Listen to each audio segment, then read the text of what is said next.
Bonjour et bienvenue sur reportagemaison.com, un numéro un peu particulier puisque comme vous le voyez, je me trouve aujourd'hui à Villepinte sur le salon Maisons et Objets, un rendez-vous incontournable de la rentrée pour tous les professionnels de la décoration et du design maison. On commence par un voyage au Maroc avec les photophores en cire et les bougies décoratives de Diversam Comaral. Monsieur Cittadini, bonjour. Alors Diversam Comaral fabrique des bougies depuis 1995. Pouvez-vous nous dire ce qui fait sa spécificité ?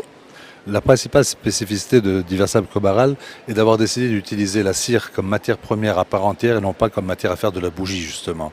Donc notre premier principe, ça a été de créer des objets en paraffine qui sont soit des vases, soit des vasques, soit des photophores.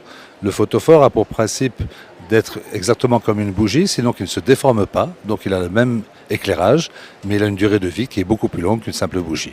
Cette année, nous avons deux nouveautés principales. D'une part, nous avons porté des figures, toujours en photophore, mais des figures qui sont soit Inca, soit asiatiques, mais éclairées par LED, ce qui permet d'avoir un éclairage global de la pièce. Et nous avons surtout fait appel à un nouveau designer qui va créer des collections de vases revus et corrigés à sa façon.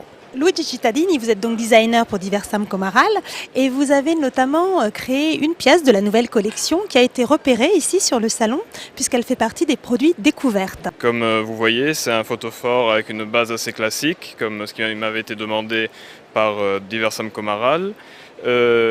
L'objectif était aussi de produire une bougie d'une fabrication assez rapide et simple.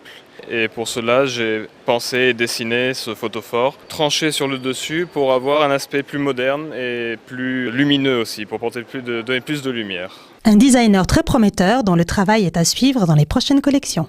Merci à tous de nous avoir suivis pour ce spécial reportage Maison et Objets et à très bientôt pour un nouveau numéro sur reportagemaison.com.